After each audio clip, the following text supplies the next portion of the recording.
요한복음, 예수님의 생애에 대한 최초의 기록 중 하나입니다.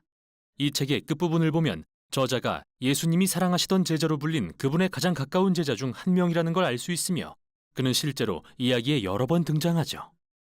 그러나 그가 12제자 중 하나인 세베대의 아들 요한인지 후에 장로 요한으로 알려진 예루살렘 사람인지에 대해서는 논란이 존재합니다. 어느 요한이든 이 책은 그가 직접 보고 들은 내용을 기록한 것이며 뛰어난 구성과 더불어 책의 목적을 분명히 밝히고 있습니다.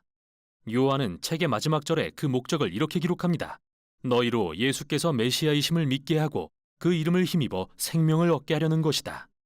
그는 이 책에 나오는 예수님은 살아계시고 실제하시며 우리 삶을 영원히 바꾸실 수 있다고 믿습니다.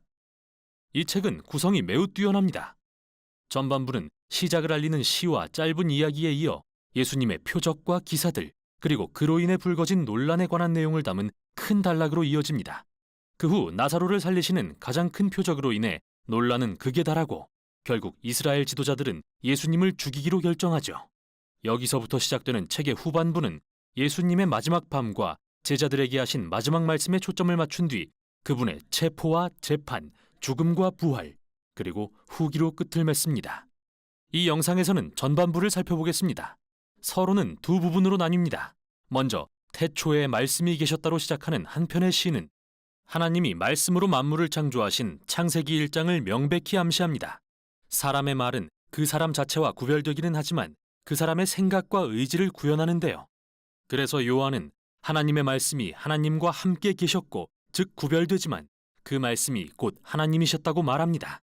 그리고 시의 후반에서는 이 하나님의 말씀이 육신이 되어 예수님이 우리 가운데 오셨다고 말한 다음 출애굽기 이야기를 인용해 예수님은 우리 가운데 계시는 하나님의 성막이 되셨다고 설명합니다. 언약궤 위에 거하셨던 영광스러운 하나님의 임재가 예수님을 통해 인간이 되신 것이죠. 결국 요한은 이스라엘의 유일하신 참 하나님은 성부이자 성자이시며 아들이 인간이 되어 우리에게 아버지를 드러내셨다고 주장합니다. 이러한 놀라운 주장들에 이어 우리는 세례 요한이 처음 예수님을 만난 이야기를 듣게 됩니다. 그는 사람들을 예수님께 인도하고 그분의 제자가 되게 합니다. 한 사람 한 사람 그분을 만나는 이마다 큰 소리로 예수님이 누구신지 외칩니다. 이 한 장에서만 예수님은 7개의 칭호를 얻으시죠. 이는 요한복음의 구성에 숫자 7이 즐겨 사용되는 것을 보여주는 한편 그 자체로도 하나의 주장이 되는데요. 완전한 인간이신 나사렛 예수님은 메시아 왕이자 이스라엘의 선생이며 세상의 죄를 위해 죽으실 하나님의 아들이시라는 것이죠.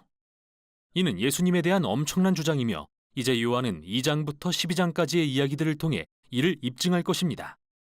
이 이야기들은 기본 양식이 같은데요. 예수님이 표적을 행하거나 자신에 관해 어떤 선언을 하시면 언제나 오해나 논란이 발생하고 매 이야기의 끝에서 사람들은 예수님을 누구라고 생각하는지 선택해야 합니다. 첫 단락은 대표적인 4가지 유대 제도를 대하시는 예수님을 보여주는데 예수님은 매번 각 제도가 가리키는 실체가 자신이심을 드러내십니다. 먼저 혼인잔치에 참여하신 예수님은 포도주가 떨어졌을 때 이 큰 항아리들에 담긴 약 450리터나 되는 물을 최상급 포도주로 바꾸십니다.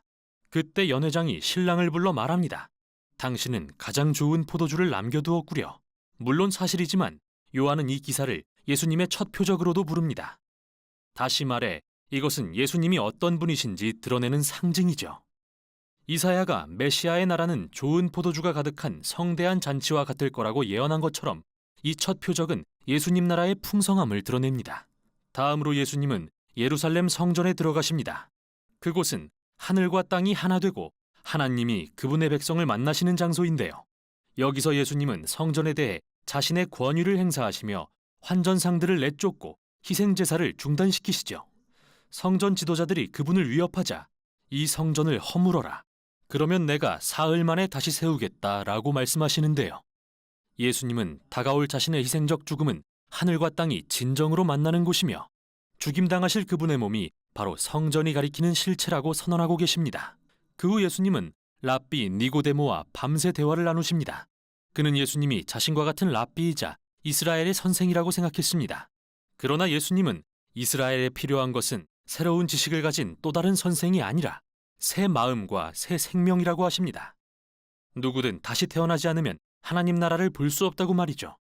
예수님은 인간이 죽음에 이르는 이기심과 죄에 사로잡혀 있는 걸 아시지만 하나님이 세상을 사랑하사 그들에게 거듭나는 새 생명의 기회를 주시려고 자신을 보내신 것도 알고 계시죠. 거길 떠나 북쪽을 향하시던 중 예수님은 한 성스러운 우물에서 이방인인 사마리아 여인과 대화를 나누시게 되는데요. 물에 대해 시작한 대화를 자신에 대한 은유로 바꾸어 말씀하십니다. 나는 생수를 주기 위해 왔으며 내가 주는 물은 영원한 생명을 주는 샘물이 될 것이다. 요한복음에서 이 표현은 새로운 차원의 삶을 의미합니다. 곧 하나님의 영원한 사랑으로 충만하고 이제부터 영원까지 지속될 생명을 가리키죠. 이제 요한은 다른 이야기들을 시작합니다. 이번에는 4가지 유대 절기 또는 그들이 신성하게 여기는 날에 일어나는 일인데요. 예수님은 다시 한번 각 절기의 의미를 통해 자신에 관해 선언하십니다. 먼저 예수님은 안식일에 중풍병자를 고치십니다.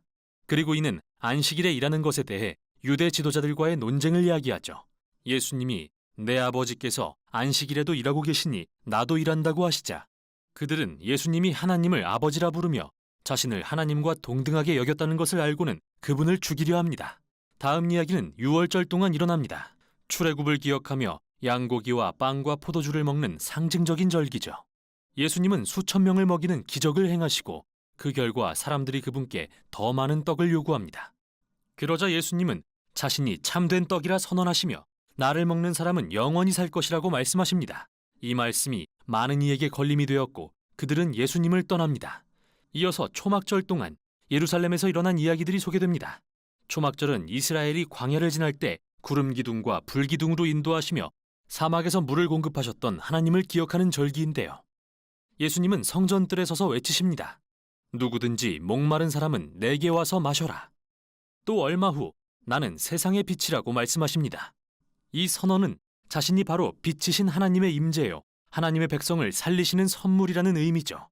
이 주장의 어떤 이들은 그분을 믿고 따르지만 일부는 불쾌히 여기고 또 다른 이들은 거만하다며 그분을 죽이려고 합니다.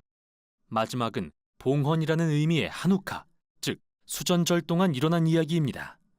유다 마카비가 성전에서 우상들을 제거하고 다시 거룩하게 구별하여 봉헌한 일을 기념하는 절기인데요.